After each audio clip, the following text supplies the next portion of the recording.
tell me what these things are called? Cool. Fractions. Raise your hand if you've heard of a fraction. Raise your hand if you haven't heard of a fraction. Okay. Sorry for that. Okay. What do fractions tell us? Gabby? The denominator tells us how much there is, and the numerator tells us how it is taken. Oh my, you're using cool vocabulary words. What is a numerator? What is the numerator in a fraction? Jack? The top number. The top number. And what does that tell us? How much is the pie is eaten? How much is the pie eaten? So we often talk about fractions in terms of pies. Now, what's that bottom number called? Ava? Denominator. Denominator. And what does the denominator tell us? It tells us how much there is of something. Okay, yes. Is there a more accurate way we could word it, Cole? How much slices of the pie there is? How many slices of the pie there is? Okay, even better.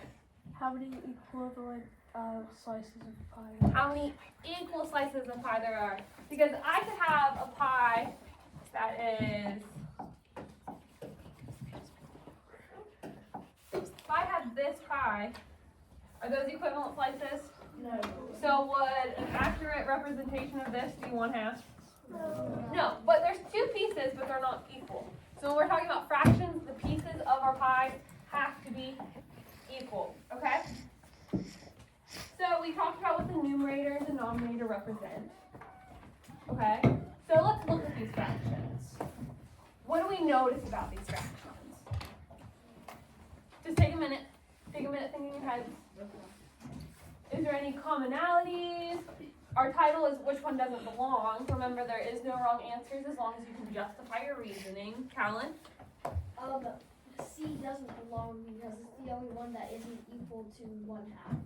Oh, okay. So Callan is saying that A and B are equivalent to 1/2, but this one is not. Do we agree? Yeah. Okay.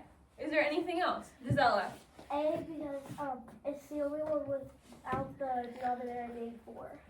Gisela says A doesn't belong because the denominator isn't 4. Okay. B?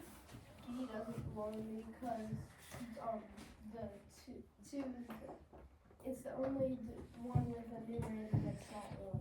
Awesome. B says this one doesn't belong because the numerator is 2 instead of 1. Jude? C doesn't belong because A and B equal 1/2 and C equals 4. Awesome. All right. How would we write these in a pie model? How many pieces do I need to split this pie into? Cole? 2. Do they have to be equal?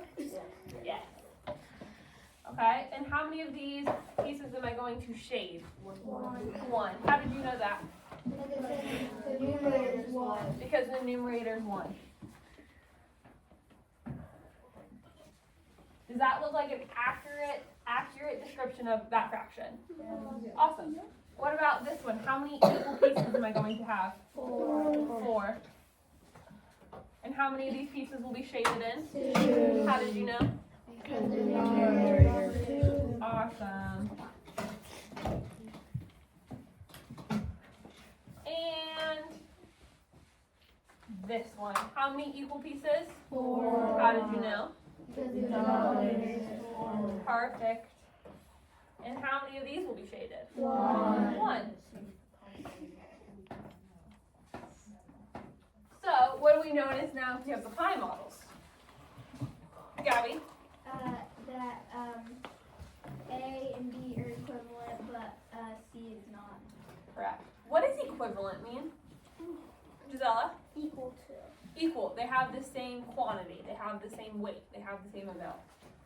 So even though B and C have the same denominator and they're cut into the same amount of pieces, they're not equivalent because not the same amount of pie is being eaten. So do we understand that sometimes fractions can be equivalent but not look anything alike? Because A and B are equivalent, but A has a numerator of 1 and a denominator